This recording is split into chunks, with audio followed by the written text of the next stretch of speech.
আচ্ছা, গাছের পাতাগুলো যখন একটু বড় হয়ে যায় এই সময় কিন্তু আমাদের জমিতে আরেক ধরনের আমরা পোকা আক্রমণ দেখতে পাই। মূলত এই পোকাটা আমাদের গাছের যে কাণ্ডটা আছে, অর্থাৎ মূলত মাথাটা আছে, এই মাথার ভিতরে থাকে এবং এরা বিশেষ করে সন্ধ্যার পরবর্তী সময়ে গাছের পাতাগুলো খেয়ে ফেলে এবং গাছের মাথায় দেখবেন যে মলত্যাগ করতেছে। হ্যাঁ, এই পোকাগুলো কিন্তু আমাদের গাছের যে পাতাগুলো আছে বা কাণ্ডগুলো আছে এগুলোকে একেবারে খেয়ে ফেলে এবং আমাদের গাছের গ্রোথ কিন্তু একেবারে নষ্ট করে ফেলার চেষ্টা করে।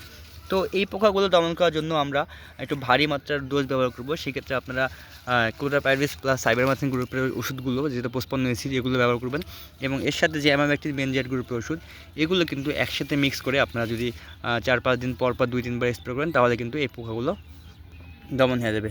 বন্ধুরা, মূলত এই পোকাগুলো আমাদের দেখা যায় যে কয়েকদিন পর পরই ফিরে আসে। তো আমাদের রেগুলার কিন্তু আমাদের এই স্প্রেগুলো করতে হবে এবং এর পাশাপাশি আপনারা কিন্তু প্রাকৃতিকভাবে যে নিমের যে বিচিগুলো আছে বা বীজগুলো থেকে যদি আপনারা যদি প্রাকৃতিক নির্যাস তৈরি করতে পারেন সেক্ষেত্রেও কিন্তু এগুলো অনেক কাজ করে। হ্যাঁ, এর পাশাপাশি যে আমাদের যে মেহগনির ছাল বা মেহগনির যে বীজগুলো আছে এগুলো দিয়েও কিন্তু আমরা আমাদের এই পোকাগুলো দমন করতে পারি।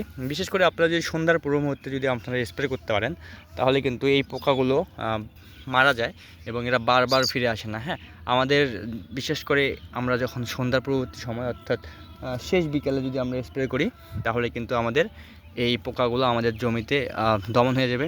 এবং আমাদের প্রয়োগ মাত্রার ক্ষেত্রে আমরা অনেক সময় প্রয়োগ মাত্রা ভুল করে থাকি। আমরা প্রতি লিটার পানিতে 2 থেকে 2.5 ml ক্লোরোপাইরিস প্লাস সাইবারমেথ্রিন গ্রুপের ওষুধ নিব এবং এর পাশাপাশি প্রতি লিটার পানিতে 1 গ্রাম যদি আমরা অ্যামামেকটিন বেনজয়েড গ্রুপের ওষুধ নিতে পারি তাহলে কিন্তু আমাদের এই পোকাগুলো দমন হয়ে যাবে এবং আমাদের ভুট্টার গাছগুলো পরবর্তী সময় সুস্থ থাকবে। ধন্যবাদ আপনাদের।